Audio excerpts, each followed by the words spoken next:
Enchanted Rose, A Tale of Beauty and the Beast. Once upon a time, in a small village nestled deep in the heart of the forest, there lived a beautiful young woman named Belle. She was kind and compassionate, with a heart as pure as the morning dew. But despite her many virtues, Belle was unhappy. She longed for adventure, for a life beyond the narrow confines of her village. And so, one day, she set out into the forest, determined to find her destiny. As she wandered deeper and deeper into the woods, Belle stumbled upon a grand castle, hidden away among the trees. She approached the castle cautiously, but as she drew nearer, she was filled with a strange sense of foreboding. But Belle was brave, and so she pushed open the doors of the castle and stepped inside. The grand hall was empty, but as she walked through the rooms, she felt as though she was being watched. Finally, she came upon a small, dimly lit room. Inside, she found a handsome young man, slumped over a table, surrounded by books and papers. He looked up as Belle entered, and she gasped at the sight of his face.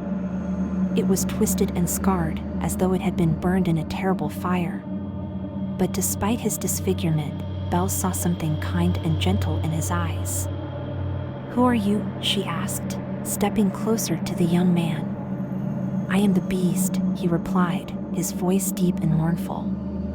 "And I am cursed to live alone in this castle forever, unless someone can break the spell." Belle was filled with a deep sense of compassion for the Beast, and she promised to help him break the curse. And so, over the next few weeks, she stayed in the castle, tending to the Beast's wounds and reading to him from his books. As the days turned into weeks, Belle began to see the good in the Beast, and she found herself falling in love with him. But as their relationship blossomed, strange things began to happen in the castle. At night, Belle heard strange noises, like something scratching at the doors and windows. And in the darkness, she caught glimpses of strange shapes moving through the shadows. Despite her fear, Belle refused to leave the Beast, and she remained by his side, determined to help him break the curse.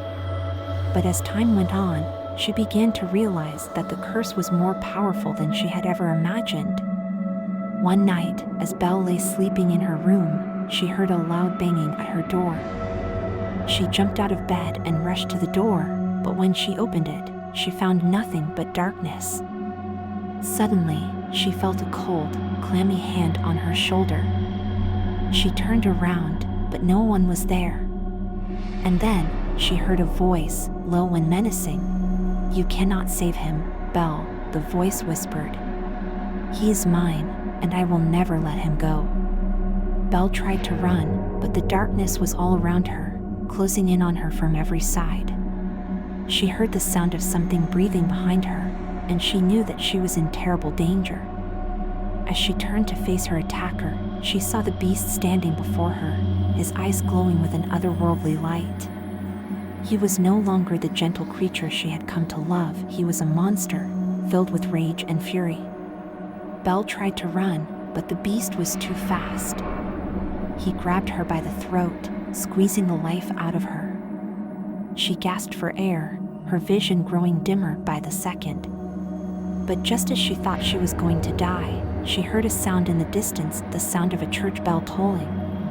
And with that sound, the Beast let out a terrible scream and released his grip on Belle.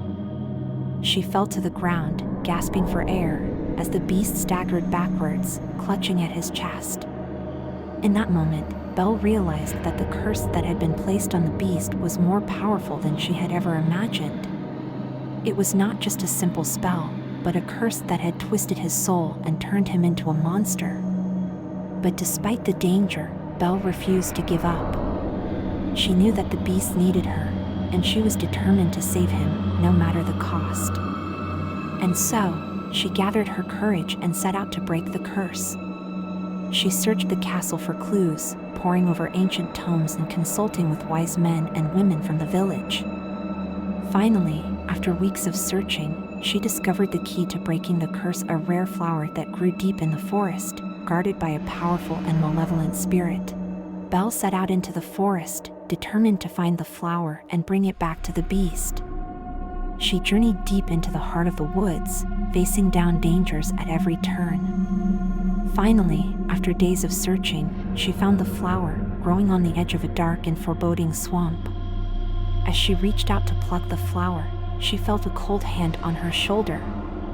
She turned around and found herself face to face with the spirit that guarded the flower. It was a terrifying creature with the body of a serpent and the face of a beautiful woman. The spirit laughed at Belle, mocking her bravery and telling her that she would never be able to break the curse. But Belle refused to give up, and with a final, desperate effort, she plucked the flower from the ground. The spirit let out a terrible scream, but Belle ran back to the castle, clutching the flower in her hands. She burst into the beast's room, and he turned to face her, his eyes filled with pain and rage. But as Belle held out the flower, something miraculous happened. The beast began to change, his body shrinking and twisting until he was once again a handsome young man, unscarred and free from the curse that had haunted him for so long. Belle fell into his arms, tears streaming down her face as they embraced. And as they kissed, the walls of the castle shook, as though they were alive with joy and celebration. In that moment, Belle knew that she had found her true love, and that she had broken the curse that had plagued the beast for so long. And as they walked hand in hand through the halls of the castle, Belle felt a sense of peace and contentment that she had never known before.